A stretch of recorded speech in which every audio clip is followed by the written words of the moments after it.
Bismillahirrahmanirrahim. Assalamualaikum warahmatullahi wabarakatuh.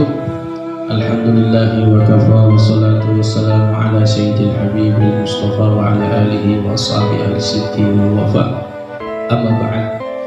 Tahassuntu bidil izzati wal jabarut wa ta'assumtu bi rabbil malakut wa tawakkaltu ala al-hayy alladhi la yamut. Allahumma asrif 'anna hadzal bala' wal waba' wa qina syarra da'i bi lutfika ya latif ya khabir. Innaka ala kulli syai'in qadir. Para sahabat yang dimuliakan Allah Subhanahu wa Ta'ala, kali ini saya akan memberikan info sekaligus satu ilmu cara meruqyah atau mengobati anak yang sulit bicara part kedua. Jadi sebelum nonton pada part kedua ini, tentu para sahabat harus lihat part yang pertama. Nah, sebelum saya jelaskan part kedua ini, ada beberapa hal yang ingin saya sampaikan. Yang pertama, bahwa pembahasan tentang ain itu hampir rata-rata tidak dibahas di pesantren. Saya 16 tahun di pesantren Salafiyah, tapi tidak ada pembahasan tentang ain. Dan juga tidak itu informal, belum lagi non formal, dan tidak pula dibahas di pendidikan formal, karena saya kuliah sampai kuliah formal, pendidikan formal sampai S2, tidak ada pembahasan tentang ain. Makanya saya akan bahas di YouTube ini karena insya Allah nanti ada manfaat, di mana ilmunya insya Allah jarang ditemukan di pesantren dan juga pendidikan formal, dan saya pun jelaskan di pelatihan itu sedikit sekali waktu yang diberikan oleh panitia dan juga pengurus pusat. Maka saya teruskan penjelasannya di video YouTube saya ini. Mudah-mudahan bermanfaat, dan sekali lagi video yang saya unggah ini insya Allah video-video yang bermanfaat, bukan sekedar hiburan. Yang kedua yang ingin saya sampaikan, Ibnu Hajar Asqalani dalam kitabnya ini memasukkan bab tentang ruqyah ain. Di situ di halaman di Fathul Bari juz 10, di sini ada juz 10. Kemudian halaman 226 beliau memasukkan ke bab kitab tib. Maknanya adalah bahwasanya ain atau pembahasan ain itu termasuk pembahasan yang bersifat pengobatan. Artinya walaupun ain itu sifat hanya memuji, tetapi berimplikasi kepada penyakit fisik. Jadi sesuatu yang bersifat metafisik, ain, sihir, santet, ketempelan, itu pasti berefek kepada penyakit medis atau penyakit fisik. Makanya dalam kitab fikih dimasukkan kitab tib, kata Ibnu Hajar Asqalani. Maka karena penyakitnya ini nyata,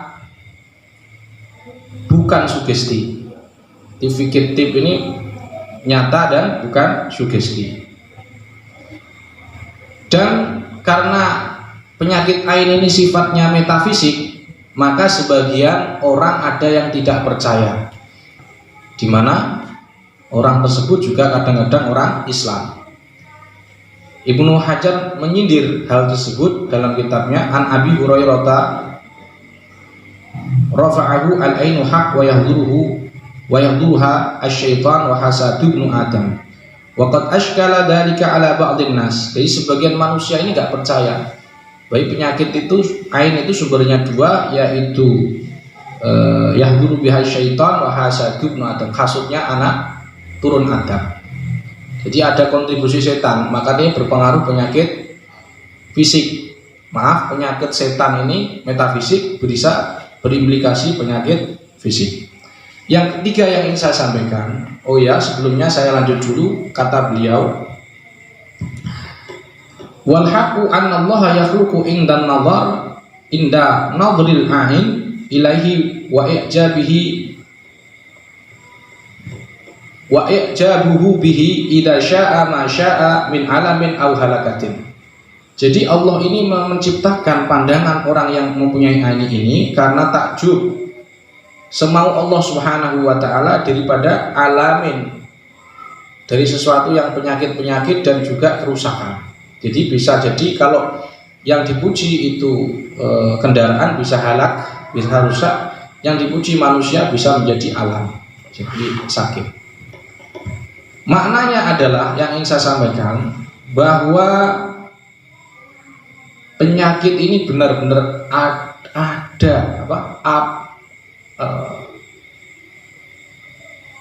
penyakit ini benar-benar ada, bukan sugesti, bukan mitos, dan ini nyata. Yang ketiga yang ingin saya sampaikan bahwa di lapangan ini kita ini peruqyah ini kalau meruqyah orang yang kena ain itu kesulitan karena kadang-kadang anaknya nakal. Kemarin saya sebutkan caranya, ada tekniknya, yaitu caranya hanya dengan disentuh, kan begitu, disentuh. Tapi masalahnya di pelosok-pelosok di perdesaan sana kita tidak ada yang kita temukan masyarakat yang belum punya HP, sehingga jangankan megang HP, fotonya ada, anaknya tidak ada. Jadi anaknya tidak ada. Anak yang sulit bicara itu dia misalnya kabur-kabur, kalau mau foto ya sulit. Misalkan orang tuanya nggak punya foto, maka Anda bisa melakukan metode yang kedua ini dengan tanpa HP. Jadi ain itu sebenarnya bukan karena fisik, jadi dia muji secara langsung. Dikatakan dalam kitab Fathul Bari yang tadi saya sebutkan juga, ain itu karena takjub, bukan karena melihat mata dohir, sehingga tanpa fisik pun bisa. Jadi contoh, seorang ibu takjub kepada anaknya di mana ibu ini kepalanya pusing, jadi harus ada wayah dulu biasa syaiton, harus ketempelan dulu ibunya. Enggak setiap ujian itu adalah berefek ain. Nah, kalau Anda bingung, maksudnya kalau Anda ragu apakah Anda itu kena ain atau berain atau tidak, maka sabda Rasulullah SAW, dan ini hadisnya marfu', man ra'a syai'an fa'ajabahu faqala masyaallah la quwwata illa billah lam yadurruhu. Jadi kalau kita ini memandang anak kita atau kendaraan atau apa lainnya, kalau kita ini merasa bahwa kita ini punya ain, maka ataupun tak punya ain lah, kita antisipasi dengan mengatakan kalimat masyaallah la quwwata illa billah, insyaallah tidak punya penyakit. Dan di anak tersebut itu, jadi caranya adalah kalau dia tidak punya ain, cukup ibunya pandang anaknya. Kan anaknya misalkan kita dihadapkan di satu lapangan di mana anaknya kabur ke sana kemari, kabur ke sana kemari. Nah, ketika itu ibunya, ketika kalian ruqyah, cukup ibunya melihat anaknya satu kali. Setelah melihat anaknya, klep, ibu niat menarik. Kata kuncinya adalah niat. Nah, niat karena penyakitnya ini metafisik, bukan fisik. Aslinya kan metafisik, bukan fisik.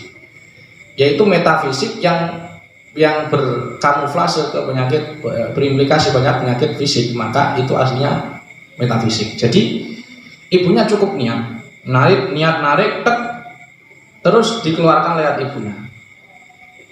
Setelah itu apa yang terjadi? Ibunya niat mengeluarkan lewat dirinya. Jadi caranya tenang, misalkan ya, ini langsung prakteknya ya, kalian bisa praktek. Contoh, anaknya datang, ada anak ini sudah 5 tahun nggak bisa ngomong, ya kan? Biasanya diikat sama jinnya, disukai jin dan seterusnya. Tapi cara narik, kalau kalian langsung tarik atau kalian ruqyah lewat anaknya, biasanya sulit. Maka caranya melalui ibu. Nah, ibunya ini anaknya kan aktif tuh sana kemari. Maka caranya cukup ibu tirukan saya, siapkan kresek dan tisu, cukup baca Bismillahirrahmanirrahim, Alhamdulillahirabbil alamin, Allahumma shalli ala sayyidina Muhammad wa ala ali sayyidina Muhammad. Ya Allah, jikalau ada ain di anak hamba atau ada penyakit di anak hamba, ya Allah, hamba akui itu karena kesalahan hamba. Ibunya suruh nirukan kalian, kalian ngomong begitu. Apakah harus ibu? Tidak harus. Bisa ayah, bisa saudara dan lain sebagainya. Misalkan adik, bisa jadi yang mengenai kakaknya. Intinya ain itu dari orang yang kita cintai. Bisa jadi orang-orang soleh dan seterusnya. Setelah narik hamdalah sholawat ibrahimiyah, kemudian niat narik, keluarkan lihat ibu, ibunya langsung memegang, niat menarik, kemudian keluarkan lihat mulut. Terus kemudian si ibu ini setelah keluar atau bahkan kesurupan, biarkan kesurupan, ditanya dan lain sebagainya, diislamkan jinnya. Kalau sudah seperti itu, ingat, setelah itu dicek lagi, Bu, coba pejamkan mata, hamdalah sholawat, ngecek lagi ada tidak di anak. Kalau masih ada, tarik lagi, dan seterusnya. Itu caranya. Jadi cukup saya ijazahkan cara ini kepada panjenengan supaya mempermudah mereka itu sembuh biidznillah. Ingat, ain itu bukan karena mata fisik, tapi karena sifat takjub. Jadi kalau komentar di Facebook pun secara tidak langsung pun tetap bisa kena ain. Hati-hati mengupload video anak-anak dan panjenengan semua yang dia ini putih, suaranya bagus, videonya dan seterusnya, hati-hati, bisa jadi kena ain dia. Bisa jadi kena ain, demikian. Dan setelah itu sampean ingat, di sini disebutkan salah satu obatnya adalah kalian bisa dengan ruqyah dan ightisal. Jadi kalian bisa memandikan bekas wudhu orang yang mengenai ain itu. Ya, mudah-mudahan bermanfaat video yang saya sampaikan ini dan saya ijazahkan cara ini. Semoga Allah Subhanahu wa taala meridhoi panjenengan semua dan aktivitas ruqyah panjenengan. Hadanallahu wa iyyakum ila shiratal mustaqim. Saya ijazahkan dengan kalimat ajaztukum. Saya ijazahkan dengan kalimat ajaztukum. Ajaztukum al-Fatihah.